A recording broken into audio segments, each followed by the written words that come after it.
Negotiate করতেছি, এটাকে আপনি বাধাগ্রস্ত করতেছেন। যমুনা টেলিভিশন, যমুনা নিউজ, এটাকে আপনি বাধাগ্রস্ত করতেছেন। আপনি এখানে বারবার না, জনস্বার্থে, আমিও জনস্বার্থে এখানে মিটিং করতেছি, আমি জনস্বার্থে মিটিং করতেছি। আপনাকে আমি বাধাগ্রস্ত কোথায় হলে আপনাকে এখানে যান। কেন যাইতো? আমাদের সিদ্ধান্ত আমাদেরকে নিতে দেন, নেওয়ার পরে আমরা এটা প্রকাশ্যে বলবো। তেলের মূল্য বৃদ্ধির ফলে পরিবহনের যে ভাড়া বৃদ্ধি সে বিষয়ে সড়ক পরিবহন যে কর্তৃপক্ষ আছে মহাখালীতে, সেখানে বৈঠক চলমান রয়েছে। সন্ধ্যা 7:15 দিকে এই বৈঠকটি শুরু হয়েছে। যিনি বিআরটি এর ভারপ্রাপ্ত চেয়ারম্যান আছেন মীর আহমেদ তরিকুল ওমরের সভাপতিত্বে সেই মিটিংটি শুরু হয় এবং সেখানে বাস মালিক সমিতি এবং লঞ্চ মালিক সমিতির পাশাপাশি যারা ভোক্তা অধিকার নিয়ে কাজ করে তাদের প্রতিনিধি এখানে ছিলেন এবং তারা অনলাইনে যুক্ত হয়েছিলেন।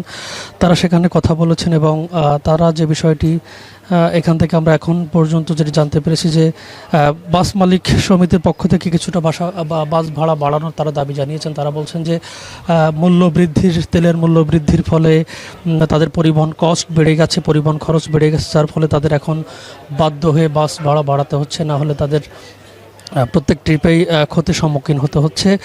সেই প্রেক্ষিতে বিআরটি কর্তৃপক্ষ এবং বাস মালিক যারা সমিতির সদস্য আছেন বা সমিতির সদস্য যারা আছেন তারা এখানে মিটিংয়ে বসেছেন।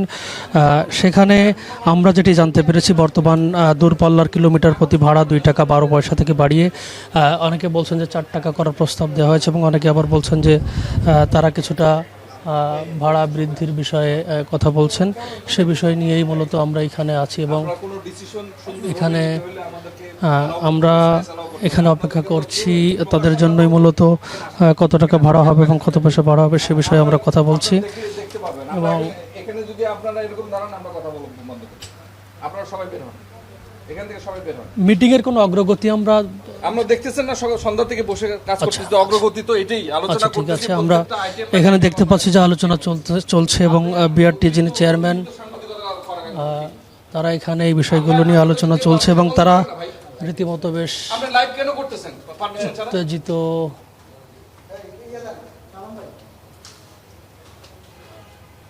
আমরা দেখতে পাচ্ছি যে এখানে মিটিংটি চলমান রয়েছে এবং তারা ক্যামেরা ধরে থাকেন, ধরতে পারেন, ধরে আপনার কি লাভ হইতেছে? এটা তো জনসাধারণের পক্ষে আমরা নেগোশিয়েট করতেছি, এটাকে আপনি বাধাগ্রস্ত করতেছেন। যমুনা টেলিভিশন, যমুনা নিউজ, এটাকে আপনি বাধাগ্রস্ত করতেছেন। আপনি এখানে আমরা তো জনস্বার্থে না, জনস্বার্থে, আমিও জনস্বার্থে এখানে বাধা করতেছি, আমি জনস্বার্থে মিটিং করতেছি।